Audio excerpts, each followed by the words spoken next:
Good morning. It's Thursday, April 1st, 2021. I'm Pastor Thor Ramsey with Center Church. This is Gospel for Five, where we take 5 minutes out of our day and focus on the gospel because Jesus is the gospel.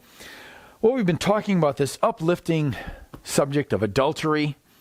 Now, here's the encouraging thing about being a Christian. You know how many people just don't even talk about these things? Like these aren't even on their radar? That they wouldn't even state it this bluntly, that a person who commits adultery, right, because we have such a victimhood mentality and a therapeutic mentality in our culture, that the adulterer can actually be painted as a victim, and you put him in this therapeutic language instead of just bluntly stating the person who commits adultery. First of all, they believe lies, then they have to enter into lies, and they kill and steal and destroy. And by killing, I mean, as I mentioned yesterday, they kill the hopes and dreams of the person they're married to, generally speaking. But you have to become a liar, you have to lack all integrity to engage in adulterous affair. That's why he says, so you will walk in the way of the good and keep to the paths of the righteous. For the upright will inherit the land, and those with integrity will remain in it. But the wicked will be cut off from the land, and the treacherous will be rooted out of it. Well, the land here is the relationship we have with our Creator. And we only know that relationship through Jesus Christ. And that's why we begin chapter 3 with Solomon saying, my son, do not forget my teaching, but let your heart keep my commandments. For length of days and years of life and peace will they add to you. So this is an interesting idea right here. The wise person, if you walk in the wisdom of God, you can actually add length of days to your life. You can add peace to your life. Because, we were just finished this whole segment on adulterous relationships. Nothing brings more turmoil to people's lives for the rest of their lives than an adulterous relationship.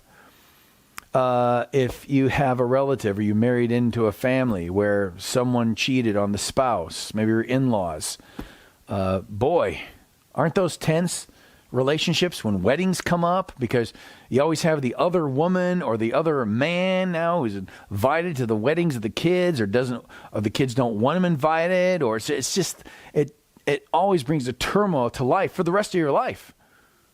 It's the rare I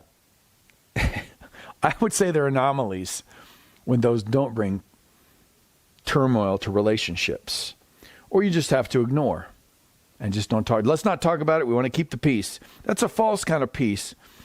But here's the thing. If you walk in the wisdom of God through Jesus Christ, keep his commandments, you'll learn the length of days.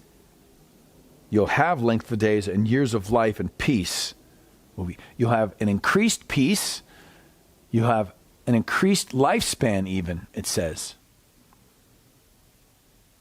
So let not steadfast love and faithfulness forsake you. So, bind them around your neck. Write them on the tablet of your heart. Now, we just finished talking about this section of adultery. So don't let steadfast love. Whoever you're married to, just love them steadfastly. Be faithful to them. Do not forsake steadfast love and faithfulness. Don't forsake those things. Bind them around your neck. Write them on the tablet of your heart, so you'll find favor and good success in the sight of God and man. However many people think that cheating on your spouse is not that big a deal these days, or sex before marriage is not that big a deal, or whatever the sexual revolution wants to sell us, it is absolutely a false idea. Even if you go to look at what college students are talking about and what their moral compass is about, cheating in relationships is still a big deal there, even with young people. Cheating in relationships is always a big deal, because what's it say? Well, The person who cheats has no integrity. They can't be trusted. Is that the reputation you want for your life? Well, you follow the wisdom of God in Christ, and you find favor and good success in the sight of God and man. And that should be something we all would desire to strive for. Because the book of Proverbs is really about applying the will of God to your life. We'll pick up there tomorrow. What's God said to you?